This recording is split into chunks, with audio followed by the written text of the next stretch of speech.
May we have reached the turning point in the culture war where people are sick and tired of the social justice pandering and outrage. I have a couple stories for you. The first, social justice activist gets kicked out of fellowship for constant complaints and then claims racism. I'll give you the gist of the story before I read into it. This person was claiming everything was racist, and people finally got sick and tired of it and said, dude, stop, get out. And then as she was being kicked out, I'm assuming it's a woman, she said, you're racist. Well, I mean, I think actually the person identifies as non-binary, but her name is Julia. So it's like, I have a question. How come it's always, it's always a female that's claiming to be a mix? A mix is in like an MX instead of a Mr. or Mrs. as being non-binary. Very few dudes are doing this. It's mostly young women, right? Isn't that weird? And it's true because there was a story about rapid onset gender dysphoria and how it predominantly affects young women. I was just saying, I find it interesting. I don't know why. It's like, I heard the story and I was like, I'm willing to bet it's going to be a female. And my stereotypical assumptions turned out to be correct. But I have another story for you because we got two stories here. Comedian leaves woman offended by Helen Keller joke in tears after she interrupts his show. This is interesting. This guy writes for Comedy Central apparently, and he was doing a bit that was really offensive where he was talking about abortion. And this woman and then he mentioned, Helen Keller, she's blind and deaf. And the woman got really offended saying, I work with special needs kids. And he was like, I don't care. And it's a seriously, seriously funny bit.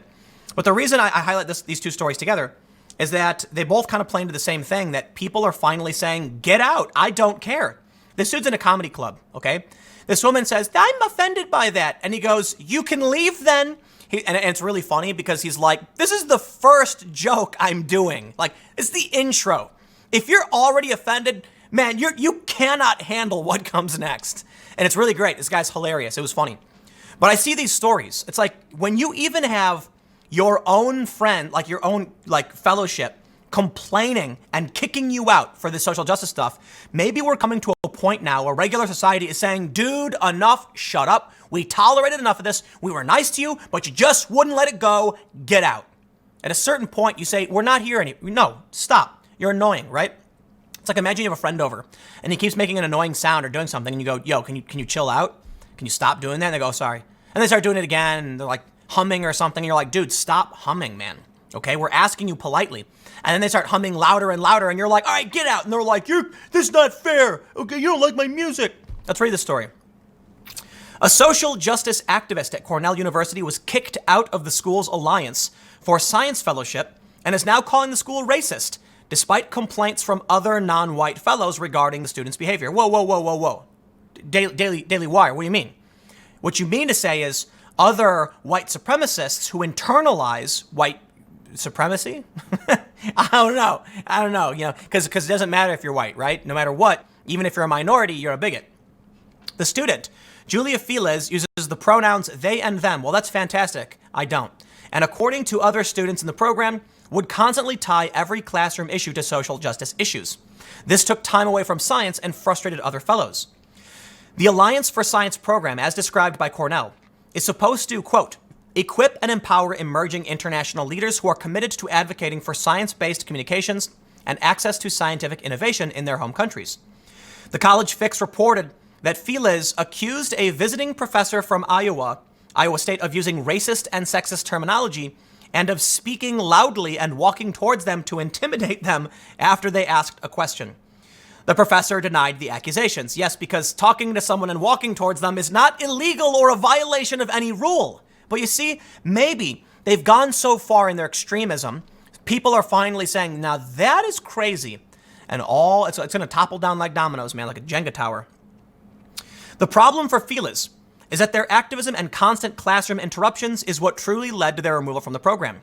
In a statement, Cornell's Senior Director of Media Relations and News, John Carberry, noted that 27 of the 31 students accepted into the program this semester were people of color. He also said Cornell was alarmed by Felix's allegations, including one that the school attempted to deport Felix. Well, okay, dude. These kinds of movements attract people who are unwell. And that's clearly what we're seeing. They say, it is accurate that mix Felix, that's what it says, mix, MX, mix Felix. It is accurate that this student was asked to lead the 2019 Fellows Program. The decision was not taken lightly. This was made after Filas engaged in behavior that caused numerous and repeated complaints from other fellows over many weeks. It became clear that the educational experience of other fellows was being compromised due to ongoing interruptions of classroom lectures and discussions by Filas. And notice they're not using pronouns at all. They just keep saying her name over. This is great because pronouns are supposed to serve a purpose.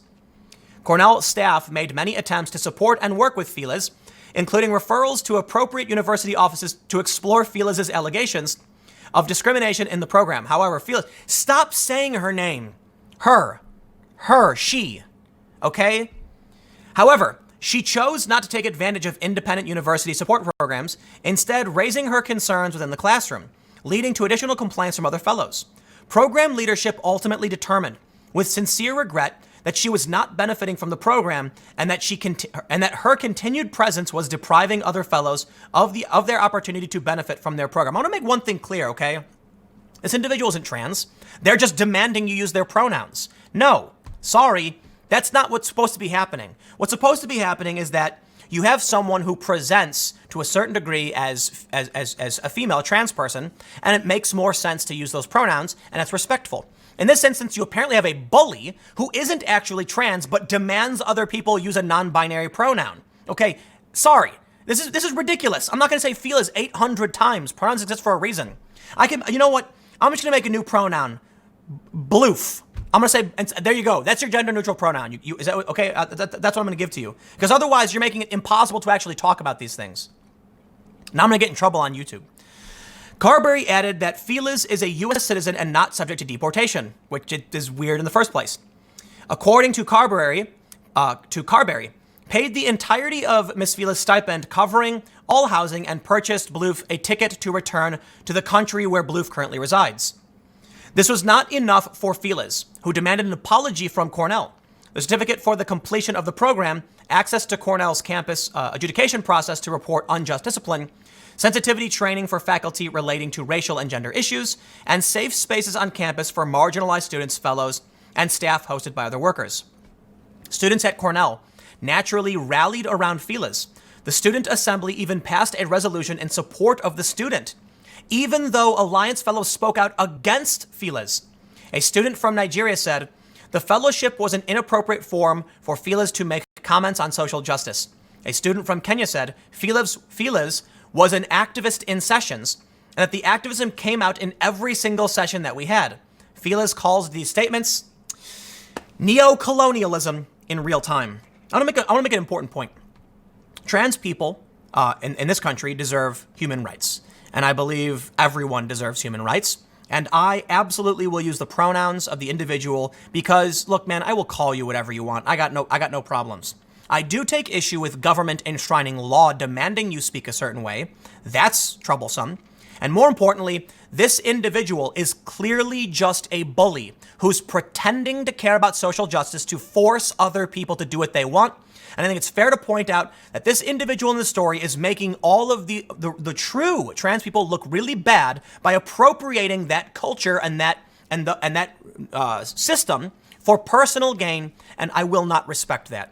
But as for the rest of the trans community, I have absolutely no problem whatsoever. Tremendous respect.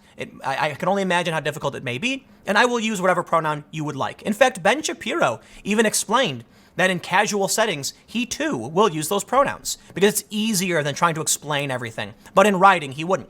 This is different. This is a person who was kicked out of the school by other students for constantly bullying, berating, and it's just not real activism.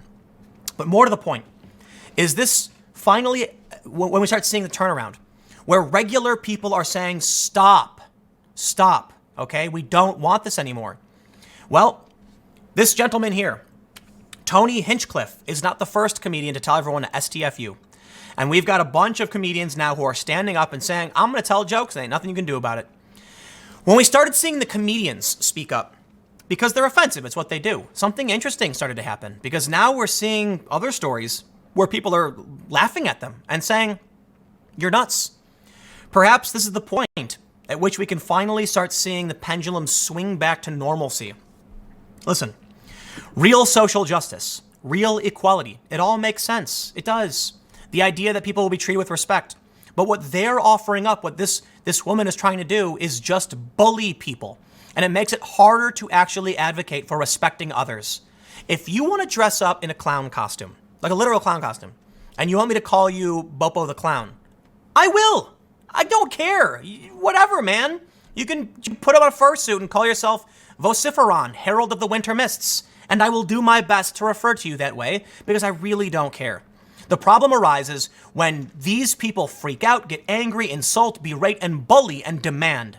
Now, some people have said it's extreme cases, but what do you think is going to happen when you create these loopholes? You're going to create the opportunity for people to do these things.